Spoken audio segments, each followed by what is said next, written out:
इतिहास सिर्फ तारीखों का खेल नहीं, बल्कि शौर्य, बलिदान और विश्वासघात की कहानी है। एक ऐसी कहानी जो सुनते ही रोंगटे खड़े कर देती है। और ऐसी ही एक कहानी छुपी है दो शक्तिशाली व्यक्तित्वों के बीच, मुगल बादशाह औरंगजेब और छत्रपति शिवाजी के वीर पुत्र संभाजी महाराज के बीच। साल था 1689। एक तूफानी रात, औरंगजेब के सैनिकों ने एक ऐसी चाल चली जो मराठा इतिहास के लिए एक बड़ा मोड़ साबित हुई। लेकिन यह सिर्फ युद्ध की नहीं, बल्कि दिमाग और कूटनीति की भी लड़ाई थी। एक तरफ थे औरंगजेब, जिनका सपना था संपूर्ण भारत पर शासन करना, और दूसरी तरफ थे संभाजी, जो अपने पिता छत्रपति शिवाजी की तरह एक अडिग योद्धा थे। उन्हें अपने लोगों से, अपने धर्म से और अपनी मातृभूमि से बेइंतहा प्रेम था। उस संभाजी महाराज ने कई वर्षों तक मुगलों को कड़ी टक्कर दी। उन्होंने अपने बुद्धि और पराक्रम से औरंगजेब के कई किलों पर कब्जा कर लिया था। लेकिन औरंगजेब जानता था कि अगर मराठा ताकतवर बने रहे तो दिल्ली का ताज हिल सकता है, और इसलिए उसने एक साजिश रची, और यह साजिश थी गद्दारी की। औरंगजेब के सेनापति मुकर्रब खान और कुछ विश्वासघाती मराठा सरदारों ने एक योजना बनाई। उन्होंने गुप्तचरों को भेजा, जिन्होंने संभाजी की गतिविधियों की जानकारी इकट्ठा करनी शुरू कर दी। और फिर वो दिन आ ही गया।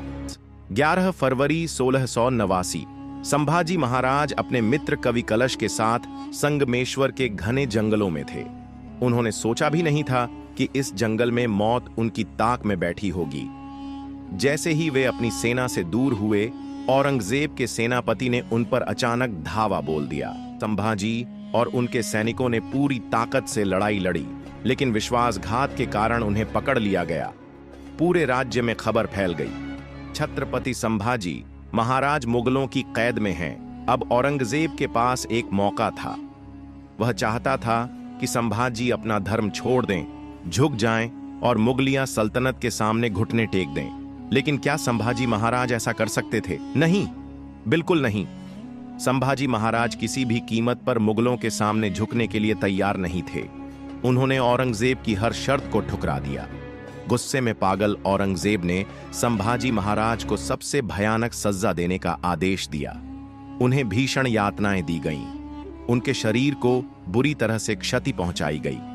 लेकिन उनकी आंखों में डर नहीं था, उनके चेहरे पर घमंड नहीं था, बल्कि केवल एक दृढ़ संकल्प था। मैं मर जाऊंगा, लेकिन तुम्हारे आगे सिर नहीं झुकाऊंगा।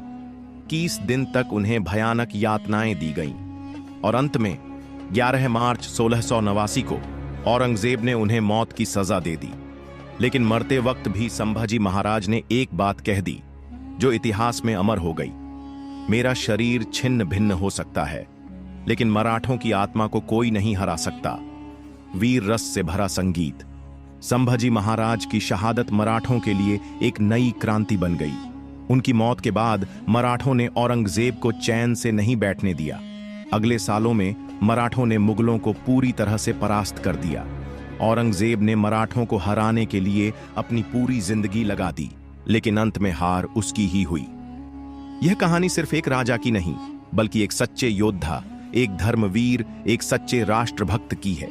संभाजी महाराज की शहादत ने यह साबित कर दिया कि शरीर नष्ट हो सकता है, लेकिन विचार और साहस अमर रहते हैं। आज भी जब भी कोई अत्याचार के खिलाफ आवाज उठाता है, तो संभाजी महाराज की वो गर्जना गूंजती है, हम लड़ेंगे, हम मरेंगे, लेकिन झुकेंगे नहीं। समाप्ति संगीत। तो दोस्तों, क्या आपको लगता है कि इतिहास में संभाजी महाराज को वह सम्मान मिला जिसके वे हकदार थे? अपनी राय कमेंट में जरूर बताइए, और ऐसी ही महान कहानियों के लिए हमारे साथ जुड़े रहिए।